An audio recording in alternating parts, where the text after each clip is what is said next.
দিন দিন নিলয় আলমগীর ও জান্নাতুল সুমাইয়া হিমির একাধিক নাটক শুটিংয়ের দৃশ্য ঘিরে তৈরি হয়েছে তীব্র আলোচনা। সামাজিক যোগাযোগ মাধ্যমে ছড়িয়ে পড়া কিছু ভিডিও ও কিছু ছবি দেখে প্রশ্ন তুলেছেন, নাটকের নামে কি সীমা ছাড়িয়ে যাওয়া হচ্ছে? এই পরিস্থিতিতে সবচেয়ে বেশি আলোচনায় এসেছে নিলয় আলমগীরের স্ত্রী জান্নাতুল সুমাইয়া হিমির বিষয়টি। শোনা যাচ্ছে হিমি যেসব নাটকে অভিনয় করেছেন সেসব কন্টেন্ট নিয়ে আপত্তি জানিয়ে শাস্তির দাবি উঠেছে ভিন্ন মহল থেকে। দাবি করা হচ্ছে এ ধরনের দৃশ্য পরিবার ও সমাজের নেতিবাচক প্রভাব ফেলছে। ভাইরাল হওয়া দৃশ্য দেখে অনেকেই মনে করছেন এগুলো পরিকল্পিতভাবে বিতর্ক তৈরি করেছে।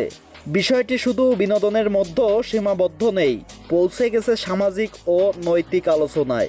এদিকে এই প্রসঙ্গে অভিনেতা ডিপজল মুখ খুলেছেন বলে জানা গেছে।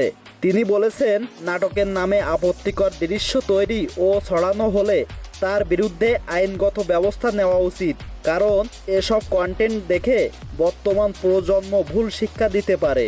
তবে সবশেষে যে তথ্যটি জানা গেছে সেটি হলো এসব দৃশ্য আসলে চলমান নাটকের শুটিংয়ের অংশ। এগুলো কোনো বাস্তব ঘটনা নয়, বরং গল্পের প্রয়োজনের ধারণ করা দৃশ্য। নির্মাতা পক্ষের দাবির অনুযায়ী বিষয়টি অতিরঞ্জিতভাবে উপস্থাপনা করা হয়েছে সামাজিক মাধ্যমে। সব মিলিয়ে বলা যায়, নাটকের কন্টেন্ট নিয়ে বিতর্ক থাকলেও বাস্তবতা যাচাই না করে সিদ্ধান্তে পৌঁছানো ঠিক নয়। আপনার মতামতটি কমেন্টে জানাতে ভুলবেন না।